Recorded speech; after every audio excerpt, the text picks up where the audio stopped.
Ladies and gentlemen, welcome to my play ratings from Bradford City 2 and Newcastle United's Under21s 2. If you do go on to enjoy today's video, make sure to like, comment and subscribe. And for only the second time this season, I am not joined by Corbin, unfortunately. It's the EFL Trophy. I was debating to even do a play ratings, and I wasn't going to ask Corbin to make the effort of coming here for an EFL Trophy game. If we get deep in the competition, then maybe so. But if this video doesn't get to 50 likes, Corbin won't be back on Sunday.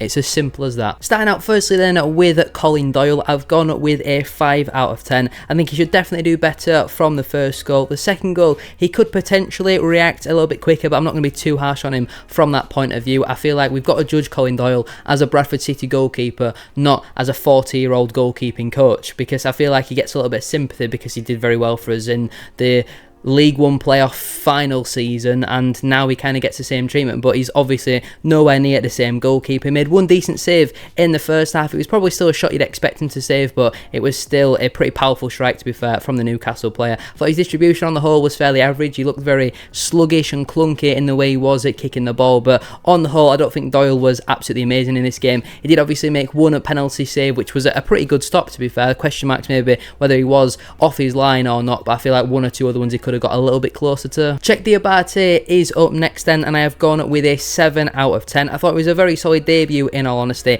He looks very good aerially, albeit, you know, we were playing against an under-21 side, but I think he looked quite dominant in the air. His distribution looked pretty solid as well. Quite happy with how he played on the ball, considering we've signed him to play as a middle centre-back. He certainly looked comfortable playing in at them wide positions, and on the whole, really impressed with that performance. I would expect him to start on Saturday. We know Aidan Baldwin is going to be out for 3 to 4 weeks, which is a big loss, as will Anthony Sarcevic as well. They've both got similar time frames for different injuries, but Diabate got his opportunity yesterday. I think he took it as well. On the whole, I was quite impressed, so I'm going 7 out of 10. Neil Byrne was next. I was surprised to see him in the starting 11 after his horror show at the weekend, but he was back in the middle. I've gone 6 out of 10. Fairly average performance, in all honesty. Nothing really stand out to know. I don't think he did anything that was amazing, nothing that was really poor. There was some times where he was a little bit deeper than both Shepherd and Diabate, and that's not the first time I've seen that this season. There's question marks then about your offside line. If we don't really play an offside trap, but all it takes is one of the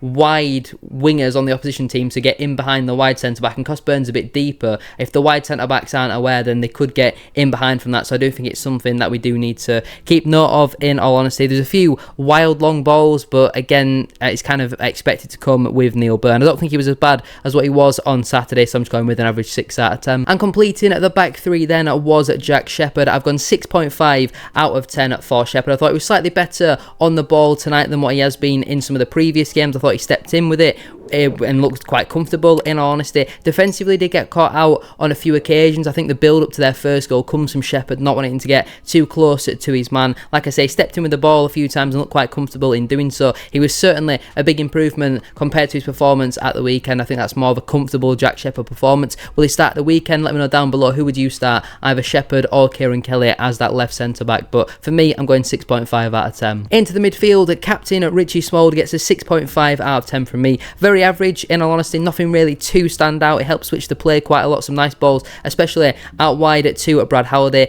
Defensively, though, he barely had anything to do, in all honesty, and when he doesn't have much to do defensively, you don't really notice him do anything at 2 stand out, because he's not going to do an amazing 40-yard Kevin De Bruyne-esque pass, because that's not the type of player that he is. There's a few times where the Newcastle player actually span away from Smallwood, and normally we've seen last season in these EFL Trophy games where he loves to just kick the kids, in all honesty, and it works quite a lot of the time. But yesterday didn't really have much to do, nothing really too much to note. Set piece I thought were okay, so I'm going 6.5 out of 10. Brad Halliday got the start again yesterday, which I think was quite surprising, in all honesty. He gets a 6 out of 10 from me. I thought it was fairly average. Defensively, it looks okay, but it didn't really have much to do. There's a few times where he had to put some tackles in, but again, nothing really too impressive. Going forward, he had some good link-up play with Joe Adams in that first half, but the end product was lacking once again. He now has some good position, though, in Jay Ben to play in that right wing back spot, so hopefully we see the Brad Halliday from last season starting to come through into his performances at this campaign, because I thought again yesterday against the under-21 side, I think Halliday could do a little bit more. Joe Adams finally made his Bradford City debut, and I'm going 7 out of 10 for the Wigan loanee. A very positive debut. It definitely looked unfit, but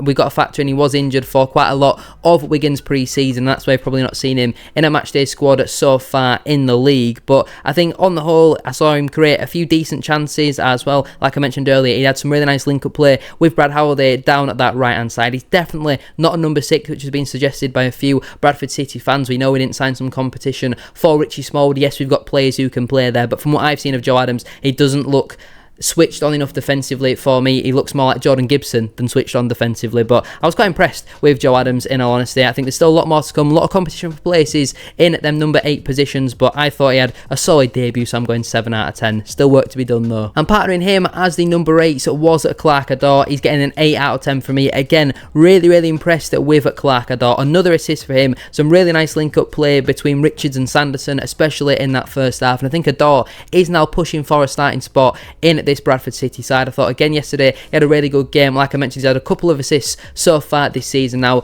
yes, the one for Sanderson's first goal, well, Sanderson's only goal technically, it's not the most amazing of passes, but it's a nice ball and it's a good pace, easy for him to control, and he's then able to spin it with the ball. I was impressed again with Clark Ador. Obviously, we know Sarswick's going to be out injured. Patterson hasn't pulled up many trees since the opening day. Could we maybe see Clark Ador start at the weekend? What would your midfield partnership be just in front of Richie Smallwood for the match against Carlisle? Who would you go in there? I can understand the argument against Ador because I think it's going to be a physical match, especially in the midfield, so you might want to see someone like a Patterson in there who will put his foot in there. Clark Ador's never really been that man, but we know that the Carlisle midfield, you know, the likes of Harrison Neal, for example, Ben Barkley, if he plays in there, they're big physical midfielders. They might not have the agility and adaptability to keep up with Clark Ador, so swings and roundabouts, I guess you could say. I was impressed though with Clark Ador yesterday, and he gets an 8 out of 10 from me. Lewis Richards is up next then. I'm going 7 out of 10 for the former Wolverhampton Wanderers. Man, I thought it was a pretty solid display on the whole. Going forward, I thought he actually looked quite positive, which is not something we've seen for quite a while, to be fair, from Lewis Richards. But I think he put a few crosses into some dangerous areas, especially in the first half. Joe Adams, Ollie Sanderson were both sniffing around, but I was impressed with his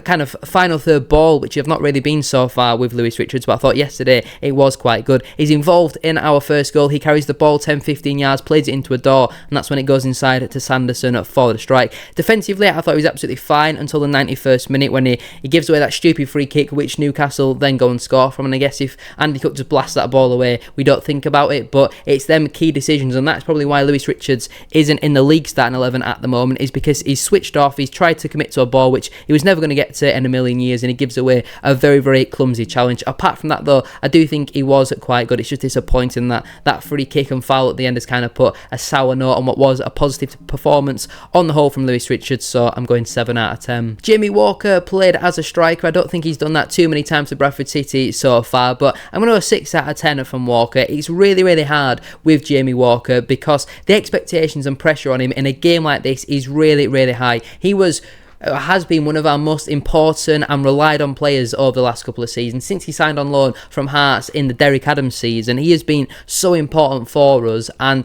I just feel like with Patterson coming back from injury, Sarswick signing this season, obviously the strong rumours about him going to Carlisle, then the article coming out that he seemed like he wanted to go to Carlisle, he's kind of found himself quite far down the pecking order. You'd probably argue 5th choice attacking midfielder, and I just feel like his end product in this game needed to be a lot better, and he was really poor. There was a number of sloppy passes, shots which were just going straight into the Newcastle defenders, and his performance yesterday was quite frustrating, mate. One positive thing about Walker is you know you're going to get the hard work from him. He put in a brilliant challenge in the second half, ran back 30 yards or so, put in the sliding challenge, and it set us up for a counter-attack. I think it was Poynton who was then driving forward. I put down attitude question mark here in my notes, and I don't think it's attitude, I think it's wanting to win, but any type of... We saw that kind of similar sort of... It's not really an attitude, it's more of a frustration from Andy Cook when he's having a game where not everything's perfect for him, and we get that frustrated Andy Cook, which is not something that you want to see. I saw that a bit in Walker yesterday, where any pass which wasn't perfectly to him, he was kind of throwing his arms around, turning around, shouting at all the players, and obviously it's the EFL Trophy, there's 1,000, 1,500 people there.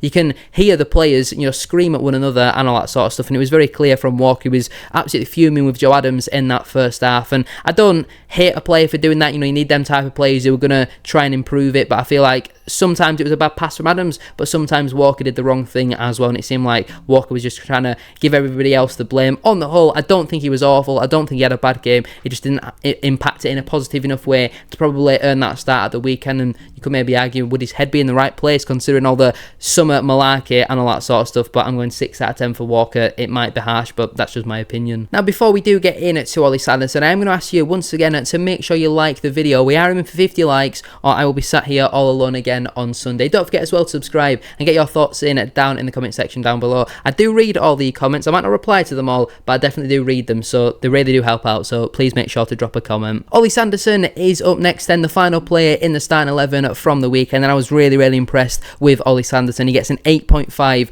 out of 10 from me. Really impressed with him. Has to start against Carlisle, absolutely. An excellent finish for the goal. The keeper stands absolutely no chance with it. Low, hard, into the bottom corner. Brilliant goal from Ollie Sanderson. Very unlucky with the foul on his second goal that he scores. It's literally just minutes after his first goal. I think it's Brad Halliday or maybe Joe Adams whips the ball into the boxes. An ever so slight nudge on the Newcastle defender, and he throws himself forward. He makes it very obvious for the referee to see, and it's an excellent header from Ollie Sanderson. It reminded me of quite a lot of Andy Cook's header against Hull in the Carabao Cup in the Mike Hughes season, and Sanderson was absolutely excellent again yesterday. 2 in 2 for him now. I thought his link-up play was really good. Reminds me of a very young Harry Kane, the way he drops in deep, links it up nicely, but then he's also in the box, unlike Harry Kane, who's talking to John Stones and Harry Maguire in the that's not English, in the defence. And really impressive Sanderson. Like I say, absolutely has to start against Carlisle. I think when you factor in how poor Callum Kavanagh has been so far this season as well. He apparently has some sort of knock, which I'm not too sure how much of a knock that is or if it's performance related, but yeah, Ollie Sanderson for me was brilliant yesterday, so he gets an 8.5 out of 10 and was my man of the match. Into the substitutions then, Alex Patterson is up first, and I've gone 5.5 out of 10 for Pato. I think in-place performance was very average. The penalty, it had good power on it, but it was a perfect height for the goalkeeper to save, and if you miss a penalty, I have to mark your rating down by 0.5. I was going to give him an average 6, but he missed the penalty, so it goes down to 5.5. I think for how long Patterson was on the pitch for, I think he needs to be a little bit more impactful. Too many sideways and backwards passes again. I think he needs to be a little bit more positive at times, have a bit of confidence in himself to take a shot on, because we've seen it already this season and in the last season as well, right at the start of it. He can certainly hit a ball, so I'd like to see him be a little bit more confident and progressive in the final third, but I can't really say much about Patterson apart from he did miss a penalty, so it's a 5.5 out of 10 from me. Andy Cook was a very hard one, so I'm going to save his rating until right at the end of when I finish talking about Cook, but it's a very hard rating to give because obviously he scores our second goal. Brilliant move from us, and Andy Cook is there in the right place at the right time. A really good ball in from Jay Ben. But then you could also argue he was at fault for their second goal. The free kick comes into the box.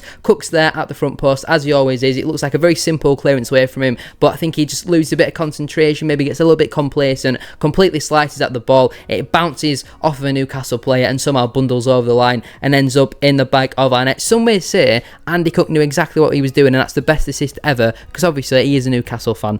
Obviously, I'm only joking there, but I think his penalty again was pretty poor. In all honesty, I'm not joking about that. I think when you factor in last season's penalty record, his penalty record this season, nearly missed against Grimsby. He did just about sneak in, but nearly missed that one. Saw his penalty once again saved. He always hits the target, which is a good thing. He's not dragging them wide, but it was a poor penalty again. Really perfect height for a goalkeeper to save. Good power behind it, but it's nowhere near the corner, and that again was frustrating, so he loses 0.5 off his score for that one. It's a big game for him on Saturday when you factor in his goal record against his former clubs. Carlisle is the team that he struggled at over the last couple of seasons, and I'd love to see him score against Carlisle at the weekend. He's in some good form in terms of in play now. I think that's third or fourth goal so far this season if we're factoring in the Salford goal or the Salford Ghost goal or not, but really hard to give Cook a rating, so I'm going 7 out of 10. Bobby Poynton gets a 7.5 out of 10 from me. I was really impressed with our star boy yesterday. Great through ball to break the lines for our second goal. He holds on to it nicely, waits for the run from Jay Ben and waits for the space to open up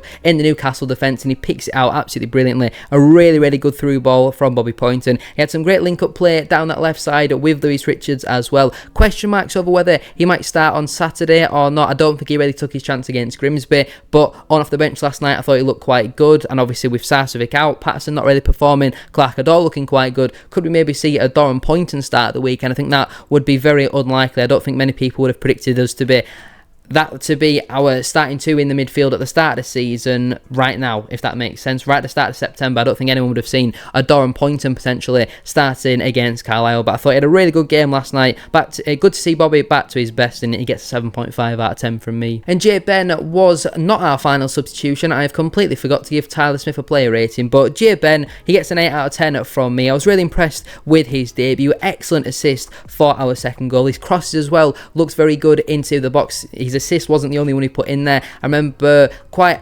later on after our goal, it might actually be right near the end of the game, where he whips in a ball and it's a perfect ball for Andy Cook. That's the sort of service that he's thrived off over the last couple of seasons, and I'm really excited to finally have a wing back who can put some decent crosses into the box, because Halliday, Wright, Richards, none of them have really been able to cross a ball so far this season, so I'm excited to see what Jay Ben can produce this campaign. Obviously on loan from Lincoln City. Defensively, he wasn't really challenged enough to comment on, in all honesty. He doesn't look the most physical of wing backs. He reminds me a little bit of Ollie Crankshaw, a little bit of a throwback there, not too far of a throwback though. And yeah, I like what I saw from Jay Ben, and I'd personally like to see him start at the weekend over Brad Halliday in right wing back. And like I mentioned, I completely forgot that Tyler Smith even came onto the pitch. He only came on with about 5 or 10 minutes left on the clock, so there's not really too much for me to say, in all honesty, but I'll just give him an average 6. I don't even think he touched the ball, to be fair. He runs around a lot, he tries to challenge, but he's nowhere near physical enough, which is concerning if he's getting out physicaled. Is that the right saying? You know, he's losing physical battles to under-21 side, and obviously some of them defenders might be 2021, but their goalkeeper was 17. I don't know the specific ages